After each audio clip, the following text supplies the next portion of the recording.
तो स्टूडेंट्स हमने कल डिस्कस किया था क्रिस्टल समुदाय।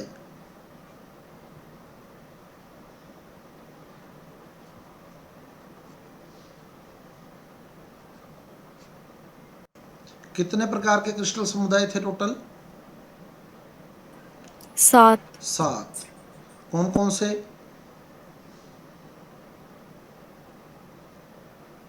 नाम बोल दें, कौन कौन से थे? घनीय, द्विसमलंबाक्ष, विषमलंबाक्ष, एकनताक्ष, षटकोणीय, त्रिसमनताक्ष और त्रिनताक्ष। बहुत बढ़िया। घनीय, द्विसमलंबाक्ष,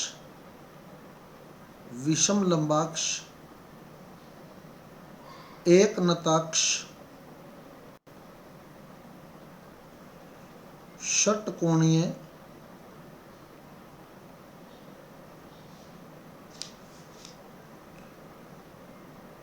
त्रिसमनताक्ष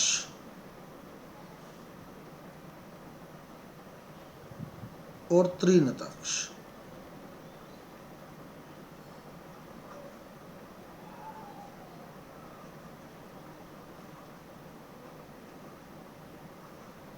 शर्तें क्या क्या थी इसकी?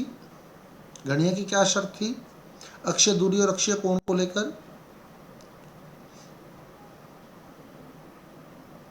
अक्षीय होंगे और बराबर होंगे। अक्षय दूरी बराबर होगी और अक्षीय कोण बराबर होंगे और 90 डिग्री के होंगे। द्विसमलंबाक्ष में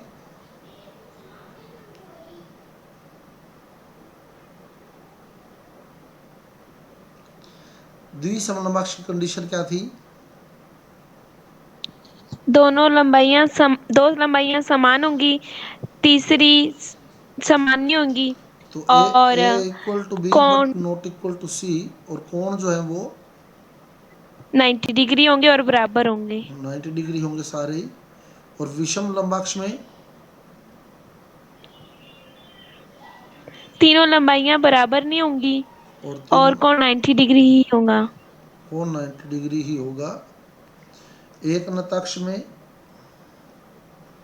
लंबाइयां तीनों बराबर नहीं थी और एक कोण जो था वो झुका हुआ था, जो कि बीटा। उसका षटकोणीय में A equal to B but not equal to C, alpha equal to beta equal to 90 and gamma equal to 120। त्रिसमनताक्ष में तीनों भुजाएं समान होंगी और तीनों कोण भी समान होंगे, पर 90 डिग्री नहीं होंगे। समान तो होंगे पर 90 डिग्री नहीं होंगे। और त्रिनताक्ष में समान भी नहीं होगी कोई चीज, ना तो भुजा समान होगी ना कोण समान होंगे और 90 भी नहीं होंगे। अब इसमें घनीय में कौन कौन सी एक कोष्टिकाएं थी?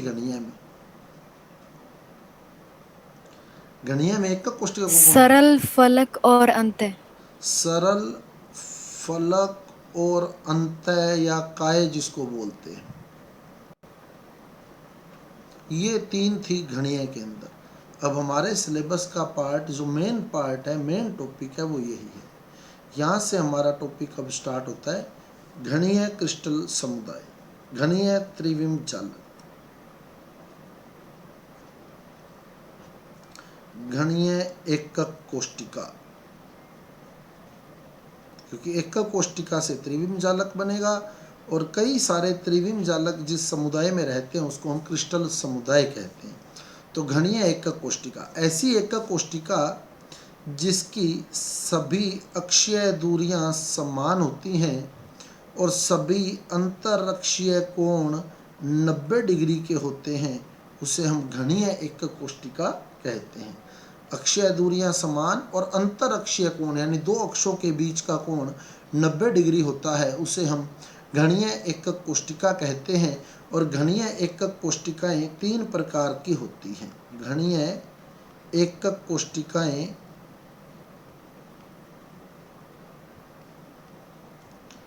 तीन प्रकार की होती हैं।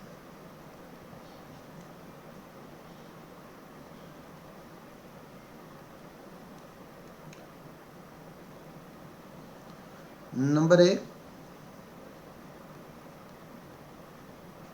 सरल घनीय एकक कोष्टिका। सरल घनीय एकक कोष्टिका। नंबर 2, फलक केंद्रित घनीय एकक कोष्टिका। यहाँ इसको शॉर्ट में FCC लिखा जाता है। FCC, F for face, face यानी फलक, C फॉर सेंटर्ड यानी केंद्रित, फिर C for cubic, face centred cubic unit cell, FCC short में लिखा आता है FCC। फिर थर्ड आता है काय केंद्रित घनीय, जिसको हम शॉर्ट में बोलते हैं BCC एकक कोष्टिका। काय केंद्रित घनीय एकक कोष्टिका। काय केंद्रित घनीय, काय यानी बॉडी, केंद्रित यानी सेंटर्ड, घनीय यानी cubic, body centred cubic, BCC body centred cubic, BCC body centred cubic. और FCC होता है फेस सेंटर्ड क्यूबिक। तो सरल क्या होता है? सरल ऐसी एकक कोष्टिका जिसमें अवयवी कण केवल कोनों पर उपस्थित होते हैं। ऐसी एकक कोष्टिका जिसमें अवयवी कण केवल कोनों पर उपस्थित होते हैं, उसे हम सरल घनीय एकक कोष्टिका कहते हैं। कितने कण हैं कुल इसमें? कुल कण कितने हैं? एक। बहुत बढ़िया। कैसे? क्योंकि कोने पर लगा एक कण किसी भी एक एकक कोष्टिका में अपना 1/8 भाग ही रखता है, अतः कुल कण एक है। ये सारा आपको समझाया हुआ है। फलक केंद्रित में क्या होता है? अवयवी कण कोनों के साथ साथ फलकों के केंद्र में भी लगे होते हैं। तो अवयवी कण फलक केंद्रित संरचना अगर हम बनाएं तो जो अवयवी कण होते हैं वो कोनों के साथ साथ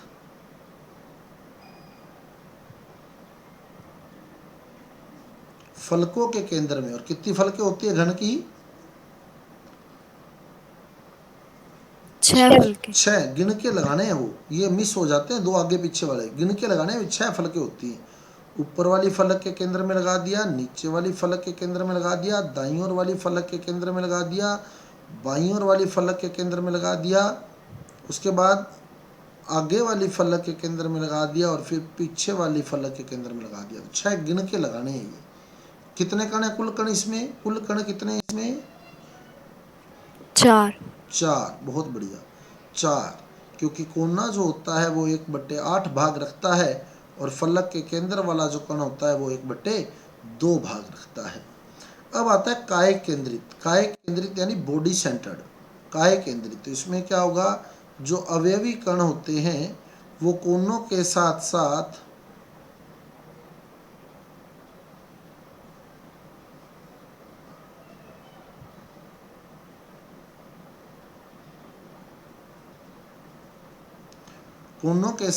काय के केंद्र में, बिल्कुल बीचों बीच, काय के केंद्र में, बिल्कुल बॉडी के सेंटर के अंदर, बिल्कुल बॉडी के बीचों बीच यहाँ उपस्थित होता है, बिल्कुल सेंटर में। कुल कण कितने हैं इसमें? कुल कण 2। कुल कण 2 हैं, क्योंकि कोने वाला जो होता है वो 1/8 भाग रखता है, और बीच वाला जो होता है ये पूरा के पूरा इसी का होता है। तो 8 कोने पर हैं, इंटू 1/8 कर देते हैं। ये लिखते हैं, ऐसे पूरा क्लियर करते हैं कि 8 कोने पर इंटू 1/8 प्लस 1 काय केंद्रित, यानी एक बिल्कुल बीचों बीच है, 1 काय केंद्रित इंटू 1। काय को हम लोग अंतः केंद्रित भी बोलते हैं। इंटू 1, तो 8 इंटू 1/8 करोगे तो 1 आ जाएगा, प्लस 1 इंटू 1 करोगे तो 1 आ जाएगा, 1 और 1 करोगे 2 आ जाएगा। फलक केंद्रित की काउंटिंग अगर आपसे करवाता है तो आप बिल्कुल पूरा क्लियर करेंगे। कैसे? पूरा ऐसे 8 कोने पर इंटू हिस्सा कितना है 1/8 प्लस 6 फलक केंद्रित इंटू हिस्सा कितना है 1/2। तो 8 इंटू 1/8 करेंगे तो 1 और 6 इंटू आधा करेंगे तो 3, 3 और 1 4। तो इस प्रकार 4 कण आ जाएंगे फलक केंद्रित में। अब सरल में काउंटिंग करवाता है तो सरल में पूरा ऐसे क्लियर करेंगे कि 8 कोने पर इंटू 1/8। सरल में सिर्फ 8 कोने पर ही होते हैं, इंटू 1/8, 8 इंटू 1/8 करेंगे तो 1 कण आ जाएगा। अब हमारे पास आता है टॉपिक हमारा अगला, निबिड़ संकुलन। निबिड़ संकुलन क्रिस्टलों में निबिड़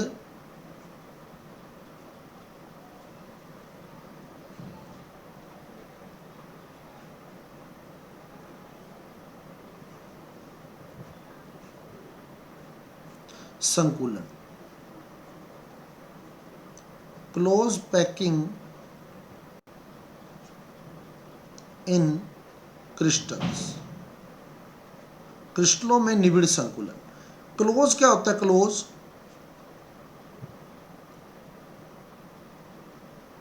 क्लोज किसे कहते हैं? बंद। क्लोज पैकिंग क्या मतलब है इसका? क्लोज पैकिंग हिंदी वर्ड देखो टिपिकल है, निबिड़ संकुलन हिंदी वर्ड थोड़ा टिपिकल है यहाँ, तो यहाँ हम इंग्लिश टर्म लेके चलें तो क्लोज पैकिंग। पैकिंग सभी समझते हैं।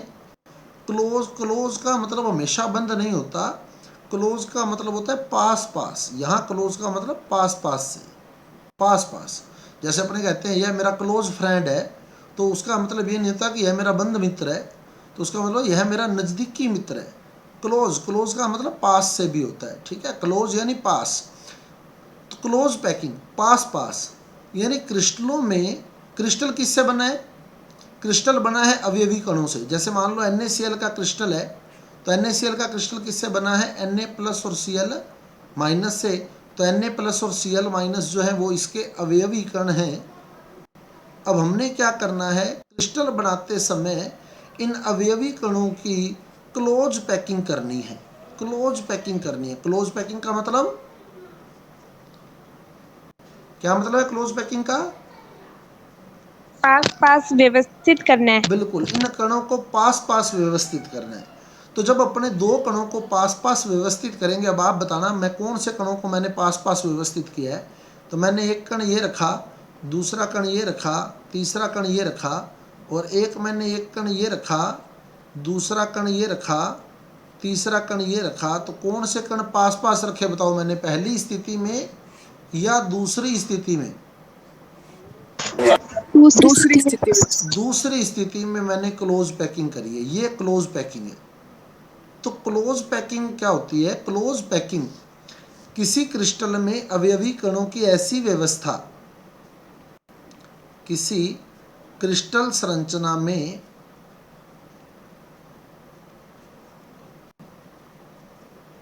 अवयवी कणों की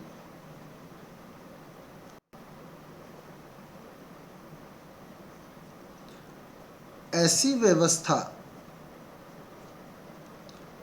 जिसमें उन कणों के मध्य रिक्त स्थान कम से कम रहे। तो आप देख रहे हैं इनमें रिक्त स्थान बहुत ही कम छोड़ा है हमने, ठीक है। हमने तो बिल्कुल चिपका के रख दिया, हमने अपनी ओर से तो छोड़ा ही नहीं, पर फिर भी कुछ ना कुछ रिक्त स्थान रह जाता है। लेकिन यहाँ बहुत ज़्यादा गैप आ गया, तो ये क्लोज पैकिंग नहीं है, क्योंकि इनमें रिक्त स्थान ज़्यादा है। तो जिनमें रिक्त स्थान कम से कम रहे, ऐसे संकुलन को, ऐसी पैकिंग को हम लोग क्लोज पैकिंग यानी निबिड़ संकुलन कहते हैं। निबिड़ संकुलन कहलाती है। तो किसी क्रिस्टल संरचना में अवयवी कणों की ऐसी व्यवस्था जिससे उनके मध्य रिक्त स्थान जो है वो कम से कम रहे, उसे हम बोलते हैं निबिड़ संकुलन, क्लोज पैकिंग। अब आपसे क्वेश्चन मेरा, बेकरी पता है आपको बेकरी क्या होती है? बेकरी, बेकरी किसको कहते हैं? बेकरी, बेकरी समझते हैं जहाँ ना पर सब? बिस्किट और केक बनते हैं। जहाँ पर बिस्किट और केक बनते हैं, ये सबको पता है अपने को। मान लो दो आदमी बिस्किट बनवाने गए, ये पहला व्यक्ति है, ये दूसरा व्यक्ति है। ये दो आदमी जो है बिस्किट बनवाने चले गए और वो बेकरी वाले ने बिस्किट की ट्रे इनको निकाल निकाल के दे दी, बिस्किट बना बना के इनको दे दिए। अब इन दोनों के पास एक एक कार्टून है, एक एक दोनों के पास बॉक्स है गत्ते का, ये दोनों उसमें बिस्कुट डाल रहे हैं। ये आदमी तो फटाफट जैसे उसने ट्रे निकाली ना, इसने ट्रे को हिलाया, बिस्कुट बिखरे और इसने अंदर फेंक दिए इसके बिखरे हुए बिस्कुट ही, यानी कोई बिस्कुट ऐसे गया, ऐसे बिस्किट बिखरे हुए। इसने क्या किया, इन बिस्किटों को पहले सेट किया जैसे बिस्किट पैकेट के अंदर आते हैं, बिल्कुल जोड़ा पहले बिस्कुटों की लाइन बनाई है, फिर इसके अंदर रखा, यानी ये व्यवस्था इसने की। इसने इस तरह से बिस्किट जोड़े। अब बताओ किस व्यक्ति ने क्लोज पैकिंग करी, पहले ने या दूसरे ने? दूसरे ने। दूसरे ने। दूसरे ने क्लोज पैकिंग करी। तो पहले आदमी ने क्लोज पैकिंग नहीं करी थी, दूसरे आदमी ने क्लोज पैकिंग करी है, इसने क्लोज पैकिंग करी है। अब आप बताएं कि किसके कार्टून के अंदर गत्ते वाले बॉक्स में ज़्यादा बिस्किट आएंगे, पहले वाले या दूसरे वाले? दूसरे वाले, यानी दूसरे वाले व्यक्ति का जो कार्टून है, बिस्कुट का कार्टून, वो भारी हो जाएगा। क्योंकि इसमें मान लो अगर इसमें 3 किलो बिस्किट आए हैं तो कॉमन सी बात है इसमें 5 किलो बिस्किट आ जाएंगे, ज़्यादा बिस्किट आ जाएंगे, तो ये कार्टून भारी हो जाएगा, यानी इसका घनत्व बढ़ जाएगा, तो इसका घनत्व जो होता है वो बढ़ जाता है। तो क्लोज पैकिंग के कारण क्रिस्टलों का घनत्व अधिक होता है, क्लोज पैकिंग के कारण घनत्व बढ़ जाता है, यानी कम स्थान में ज़्यादा कण आ पाते। दूसरी बात, अब आप बताओ, दोनों व्यक्ति बिस्कुट लेके चल पड़े अपनी अपनी साइकिल पे या मोटरसाइकिल पे, जो भी सामान वो लाए थे ले जाने के लिए, उसको उस साधन पे उन्होंने बिस्कुट रख लिए और दोनों अपने अपने घरों की ओर चल दिए। किसके बिस्कुट बिल्कुल सही पहुंचेंगे घर पे? बताओ दोनों में से पहले व्यक्ति के बिस्कुट पूरे पूरे सही पहुंचेगा, दूसरे के? दूसरे व्यक्ति के बिस्कुट जो है वो टूटेंगे नहीं। इसीलिए आप देखो जो कार्टून अपने मार्केट से बिस्कुट लाते हैं ना, पैकेट, वो ऐसे ही रखे होते हैं और वो टूटे हुए नहीं होते। क्यों? क्योंकि उसमें क्लोज पैकिंग की हुई है। क्लोज पैकिंग के कारण क्रिस्टल जो होता है वो टूटता नहीं होता, यानी क्रिस्टल का स्थायित्व बढ़ जाता है, तो क्लोज पैकिंग के कारण ही, निबिड़ संकुलन के कारण ही,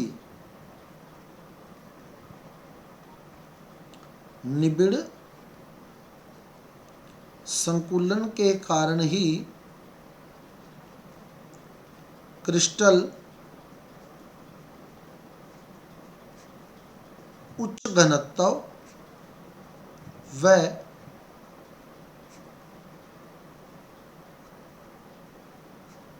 उच्च स्थायित्व वाले होते हैं। निबिड़ संकुलन के कारण ही क्रिस्टल उच्च घनत्व व उच्च स्थायित्व वाले होते हैं। तो ये निबिड़ संकुलन की विशेषता आ गई, जिसके कारण क्रिस्टलों का घनत्व और स्थायित्व बढ़ जाता है। अब हमने निबिड़ संकुलन करते हुए त्रिविम जालक बनाना है, निबिड़ संकुलन करना है, निबिड़ संकुलन से त्रिविम जालक का निर्माण अपने को करना है। अब त्रिविम जालक जो होता है, त्रिविम जालक में 3 अक्षें होती हैं, एक्स अक्ष, वाई अक्ष और जेड अक्ष। तो सबसे पहले हम एक्स अक्ष बनाएंगे निबिड़ संकुलन से, यानी सबसे पहले आएगा एक विमीय निबिड़ संकुलन, पहले एक्स अक्ष ही बनेगी, एक विमीय निबिड़ संकुलन। क्योंकि जो त्रिविम जालक होते हैं वो त्रिविमीय होते हैं, उसमें तीनों अक्षय होती हैं, एक्स अक्ष, वाई अक्ष और जेड अक्ष।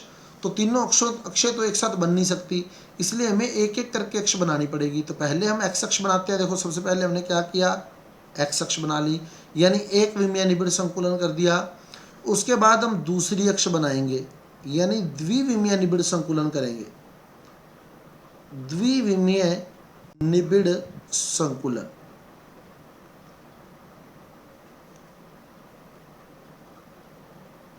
उसके बाद तीसरी अक्ष बनेगी, यानी द्विविमीय के बाद आएगा त्रिविमीय निबिड़ संकुलन।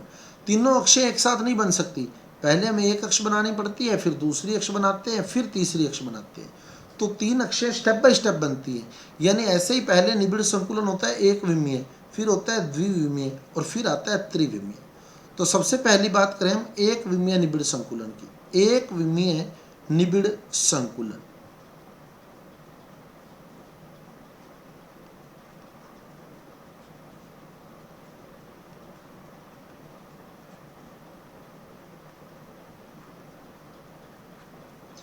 एक विमीय निबिड़ संकुलन। एक विमीय निबिड़ संकुलन, एक विमीय निबिड़ संकुलन क्या कहता है कि हमने निबिड़ संकुलन यानी क्लोज पैकिंग करनी है, एक अक्ष बनानी है। सबसे पहले एक अक्ष यानी ये बनानी है एक्स अक्ष। तो हम क्या करेंगे, अवयवी कणों को बिल्कुल एक सीध में रख देंगे। क्रिस्टल के जो अवयवी कण हैं वो बिल्कुल एक सीध में रख देंगे और इस प्रकार रख देंगे कि उनके मध्य रिक्त स्थान कम से कम रहे। निबिड़ संकुलन तो तभी होगा जब रिक्त स्थान कम से कम रहेगा। तो ये हमने एक विमीय निबिड़ संकुलन कर दिया, ये एक विमीय निबिड़ संकुलन है। अवयवी कण एक सीधी रेखा में व्यवस्थित होते हैं और यदि इनके केंद्र लगाए जाए, अब इसका केंद्र ये हो गया, इसका केंद्र ये हो गया, इसका केंद्र ये हो गया, इसका केंद्र ये हो गया, इसका केंद्र ये हो गया, और इन केंद्रों को मिला दिया जाए तो बिल्कुल एक सीधी रेखा प्राप्त होती है, बिल्कुल एक स्ट्रेट लाइन मिलेगी। इन केंद्रों को अगर हम मिलाते हैं तो बिल्कुल स्ट्रेट लाइन प्राप्त होती है, सीधी रेखा प्राप्त होती है। इसलिए इसे रेखीय निबिड़ संकुलन भी कहते हैं। रेखीय निबिड़ संकुलन, रेखीय निबिड़ संकुलन भी कहते हैं। तो एक विमीय निबिड़ संकुलन में अवयवी कण एक दूसरे के साथ इस प्रकार रखे जाते हैं कि उनके केंद्र बिल्कुल सीधी रेखा में व्यवस्थित हों, और अब यदि इन केंद्रों को मिलाया जाता है तो बिल्कुल एक सीधी रेखा प्राप्त होती है। इसलिए ऐसे संकुलन को हम रेखीय निबिड़ संकुलन भी कहते हैं। और इसमें बताएं एक कण कितने कणों को स्पर्श कर रहा है, एक कण कितने कणों को स्पर्श कर रहा है, दो। बीच वाला कण देखना है आपने, ये विशेष ध्यान रखना। ये नहीं हो कि आप कॉर्नर वाला कण देख लो, बीच वाला कोई सा भी कण देख लो। जैसे ये देख ले मान लो, तो अब देखिए ये कितने कणों को स्पर्श कर रहा है। जो कण मैंने हाईलाइट किया है वो आप देखेंगे कि दो कणों को स्पर्श कर रहा है, एक तो इसको और एक इसको। तो इसमें जो उप सहसंयोजन संख्या है,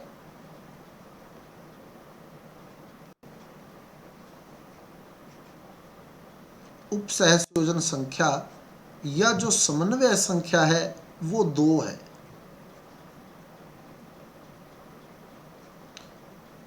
उप सहसंयोजन संख्या या समन्वय संख्या, उप सहसंयोजन संख्या या समन्वय संख्या क्या होती है, एक कण जितने कणों को स्पर्श करता है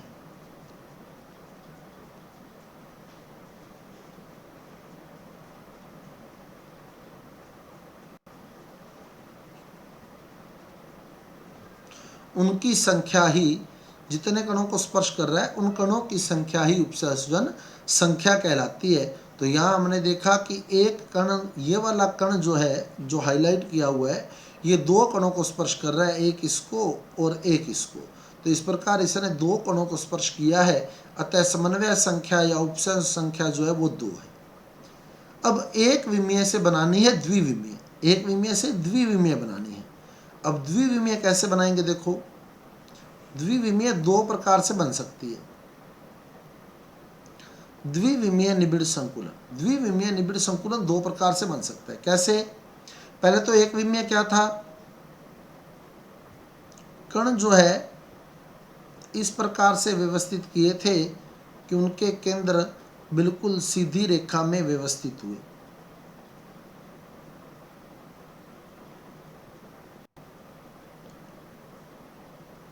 ऐसे ही यहां भी देख लें।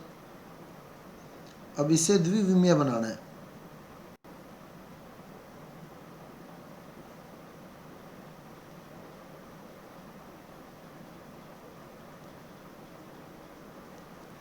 अब द्विविमीय दो प्रकार से बन सकता है। द्विविमीय निबिड़ संकुलन, द्विविमीय निबिड़ संकुलन दो प्रकार से हो सकता है। कैसे कैसे?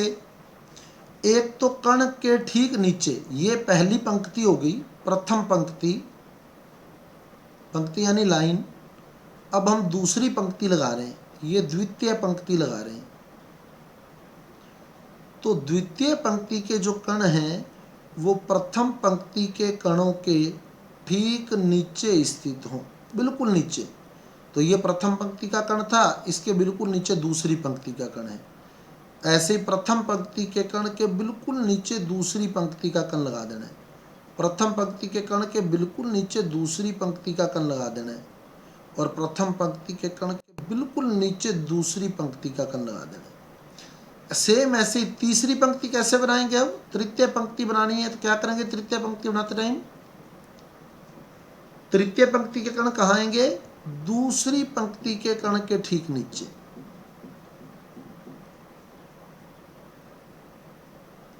इस प्रकार जो तृतीय पंक्ति के कण हैं वो द्वितीय पंक्ति के कण के ठीक नीचे स्थान पाते हैं। तो ये आ गया हमारे पास एक प्रकार का निबिड़ संकुलन, जिसमें प्रथम पंक्ति के कण के ठीक नीचे दूसरी पंक्ति के कण, दूसरी पंक्ति के कण के ठीक नीचे तीसरी पंक्ति के कण आ गए। अब हमने क्या करना है? अब हमने इस साइड में चलना है, इस साइड। इसमें कैसे बनाएंगे? ये प्रथम पंक्ति हो गई।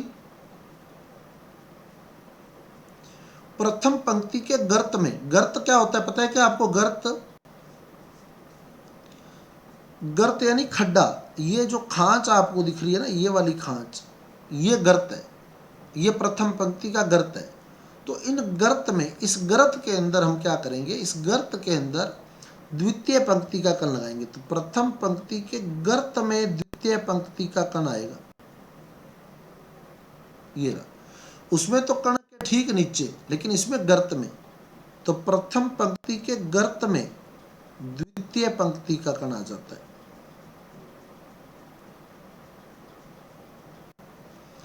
और द्वितीय पंक्ति के गर्त में तृतीय पंक्ति का कण आ जाता है।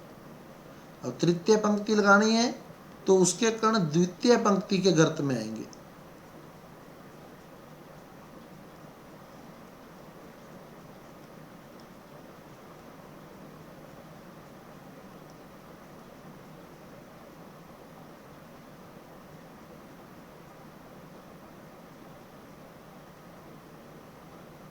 तो ये आ गया तृतीय पंक्ति। तृतीय पंक्ति के कण द्वितीय पंक्ति के गर्त में।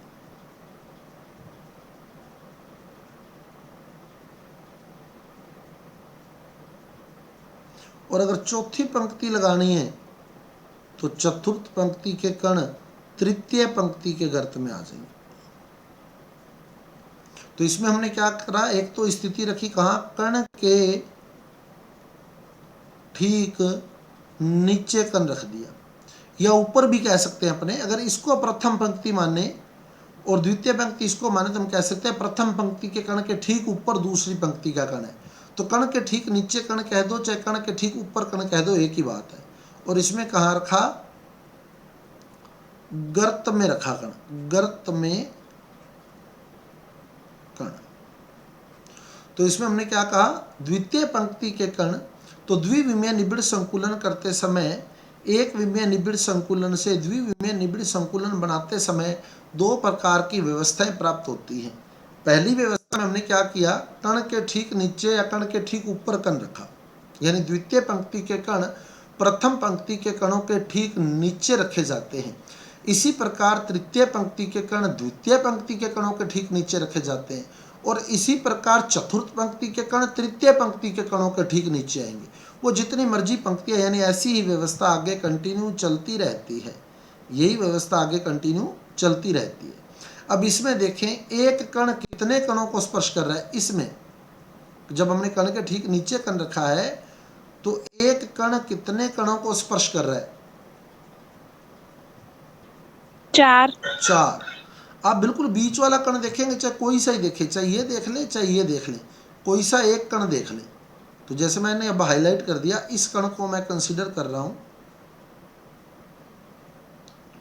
तो इसको मैं देखूं तो क्या ये वाला कण टच कर रहा है क्या इसको, जिसको मैंने हाईलाइट किया हुआ है? टच कर रहा है क्या उसको, हाईलाइटेड कण को जिसपे मैंने रेड मार्क किया है? क्या ये वाला कण इस हाईलाइट किए हुए कण को टच कर रहा है क्या? No sir. नहीं कर रहा। ये वाला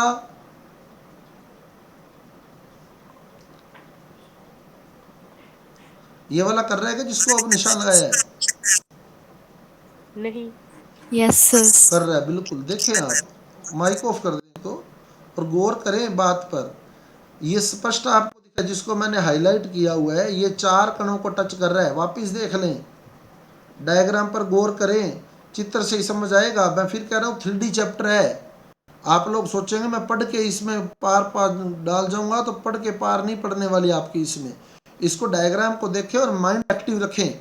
अब वापिस पूछ रहा हूँ आपसे, क्या ये वाला कण टच कर रहा है क्या इसको जो हाईलाइट किया हुआ है? जल्दी बोले। No sir.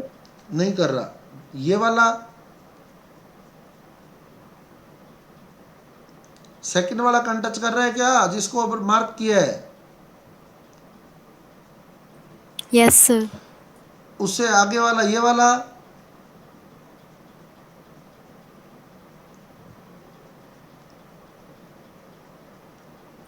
No sir. नहीं कर रहा।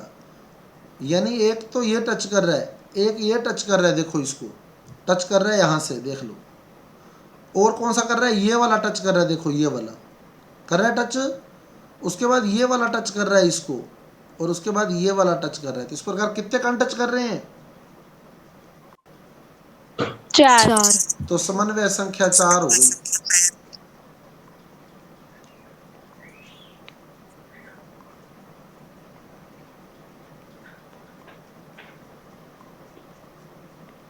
माइक ऑफ कर दें। समन्वय संख्या या उपसर्ग संख्या 4 हो गई। अब यदि इन चारों कणों का केंद्र देखा जाए, चारों कणों का केंद्र, जो कण टच करे थे ना उनका केंद्र लगाऊं मैं। जैसे इसका केंद्र लगा दिया, इसका केंद्र लगा दिया, इसका केंद्र लगा दिया, इसका केंद्र लगा दिया, और इन केंद्रों को मिला दिया जाए। जो कण टच कर रहे थे उनके केंद्र लगाए जाएं और उनके केंद्रों को मिला दिया जाए, तो आप देख रहे हैं कि एक वर्ग बन गया, एक वर्ग बन जाएगा। ये एक वर्गाकार संरचना प्राप्त होगी। इसलिए इसे वर्ग निबिड़ संकुलन भी कहते हैं, द्विविमीय वर्ग निबिड़ संकुलन। अब आपसे पेपर में यूं पूछा जाएगा, द्विविमीय वर्ग निबिड़ संकुलन की उपसंयोजन संख्या का मान लिखिए, तो 4 है। द्विविमीय वर्ग निबिड़ संकुलन, पता लग गया वर्ग निबिड़ संकुलन क्यों कहा है?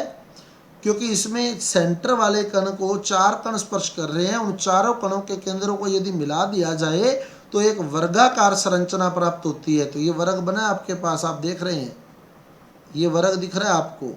तो ये वर्गाकार संरचना यहाँ प्राप्त हुई है, इसलिए इस संकुलन को वर्ग निबिड़ संकुलन कहा है, वर्ग निबिड़ संकुलन। अब आप देखें, अगर मैं पहली पंक्ति को ए कहता हूँ, पहली पंक्ति को ए कहता हूँ, तो दूसरी पंक्ति को क्या कहूंगा बताओ? ए। ए कहूंगा, क्योंकि बिल्कुल सेम टू सेम है। जैसी ये है वैसी ही ये है, दोनों पंक्तियां बिल्कुल सेम है, कोई फर्क नहीं है। तो जब इसको मैंने ए बोल दिया ना, तो ये हूबहू उसके जैसी है, तो ये भी ए कहलाएगी। और तीसरी क्या कहलाएगी? ए।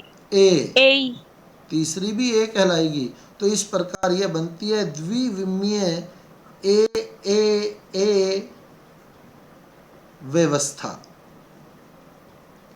द्विविमीय ए व्यवस्था।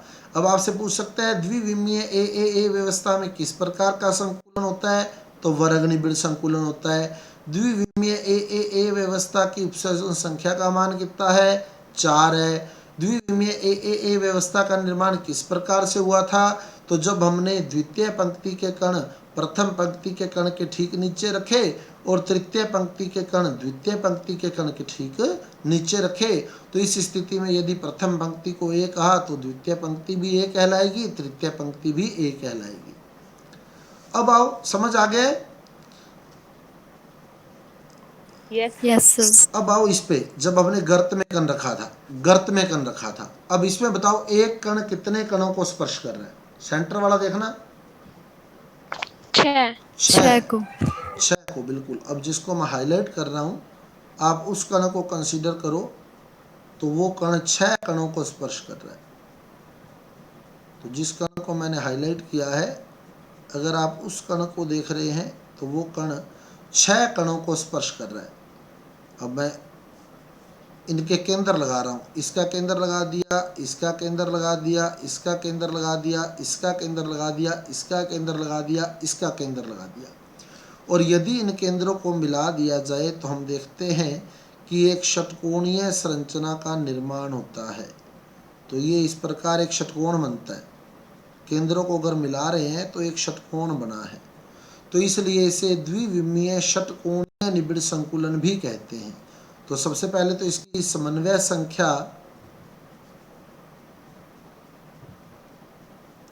या उपसहसंयोजन संख्या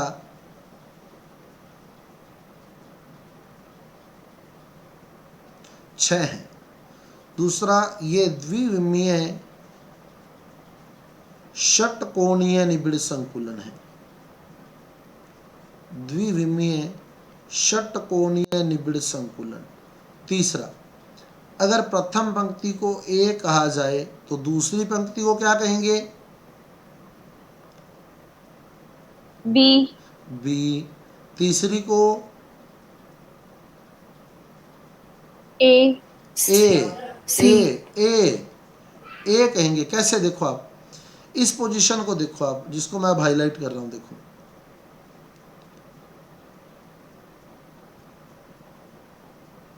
है सेम टू सेम, जिसको हाईलाइट किया देखो, उन दो कणों को देखो, सेम टू सेम है। देखो आप बिल्कुल सेम पोजीशन पर पड़े हैं। ये वाला पिंक कण और ये पिंक कण, देखो आप हैं बिल्कुल सेम पोजीशन पर। और दूसरा कण भी देख लो भले ही आप, ये वाला पिंक कण और ये वाला पिंक कण बिल्कुल सेम पोजीशन पर है। देखो बिल्कुल सेम पोजीशन पर है, क्योंकि ये देखो क्रिस्टल जालक है। इसके आगे आप जितने मर्जी कण लगा लें, आगे वाला कण लगाएंगे ना तो आपको दिख जाएगा कि वो ए बन चुका है। देखो अब देखो बिल्कुल उसके जैसा दिखेगा आपको। ये आगे वाला कण लगा के देखो आप, अब देखो दिख रहा है सेम टू सेम। तो ये पहली पंक्ति ए है, दूसरी पंक्ति बी है, तीसरी पंक्ति ए है, चौथी ये वाली बी। बिल्कुल ये वाला कण देखिएगा ना आप, ये ग्रीन की बिल्कुल सीध में देखो आप, ऊपर वाला ग्रीन और ये वाला ग्रीन बिल्कुल सीध में एक दूसरे की। तो ये व्यवस्था बनती है द्विविमीय ए बी व्यवस्था। द्विविमीय ए बी व्यवस्था। इस प्रकार डायग्रामेटिक आप सोचेंगे ना तो आपको बिल्कुल कहानी क्लियर होगी कि क्या चल रहा है निबिड़ संकुलन के अंदर। तो वापिस देख ले, अब हमने क्या किया, सबसे पहले एक विमीय निबिड़ संकुलन किया। एक विमीय में हमने क्या किया, कण बिल्कुल एक दूसरे के सीध में रख दिए ऐसे कि उनके केंद्र एक सीधी रेखा में आ जाए। अब यदि केंद्रों को मिलाए तो एक स्ट्रेट लाइन मिलती है, इसलिए इसे रेखीय निबिड़ संकुलन कह दिया। अब द्विविमीय बनाते टाइम हमने दो तरह की व्यवस्थाएं करी। एक तो कण के ठीक नीचे कण रख दिया,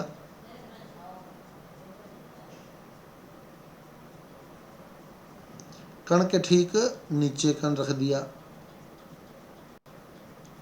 ये स्थिति आ गई जब हमने कण के ठीक नीचे कण रखा। दूसरा, हमने कण के नीचे कण ना रखकर गर्त में कण रख दिया। तो जब हमने गर्त में कण रखा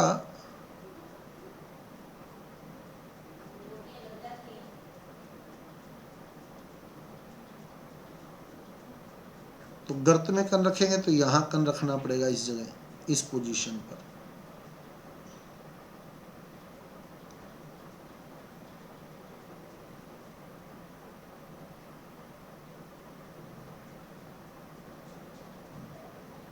तो इसमें हम देखें तो प्रथम पंक्ति को ए कहते हैं तो दूसरी को भी ए कहेंगे, तीसरी को भी ए कहेंगे। इसमें प्रथम को ए कहते हैं तो दूसरी को बी कहेंगे, तीसरी को ए कहेंगे, चौथी को बी कहेंगे। इसमें एक कण 4 कणों को स्पर्श कर रहा है, उन चारों के केंद्र मिलाते हैं तो एक वर्गाकार संरचना बनती है, वर्ग निबिड़ संकुलन कहलाता है। और इसमें एक कण 6 कणों को स्पर्श कर रहा है, उन 6 के केंद्रों को मिलाते हैं तो एक षटकोणीय संरचना बनती है, इसलिए ये षटकोणीय निबिड़ संकुलन कहलाता है। समन्वय संख्या इसमें 4 आती है, इसमें 6 आती है, इसमें वर्ग बनता है, इसमें षटकोण बनता है। तो ये द्विविमीय वर्ग निबिड़ संकुलन है, ये द्विविमीय षटकोणीय निबिड़ संकुलन है, ये द्विविमीय ए व्यवस्था है, ये द्विविमीय ए बी व्यवस्था है। अब आती है त्रिविमीय। त्रिविमीय इससे भी 2 प्रकार की बनती है, इससे भी 2 प्रकार की बनती है, लेकिन आपकी बुक में इससे एक ही प्रकार बताया हुआ है। हम दोनों प्रकार डिस्कस करेंगे। आपकी बुक में एक प्रकार बताया हुआ है, लेकिन हम दोनों प्रकार इसके डिस्कस करेंगे। कल का टॉपिक हमारा यही रहेगा, त्रिविमीय निबिड़ संकुलन।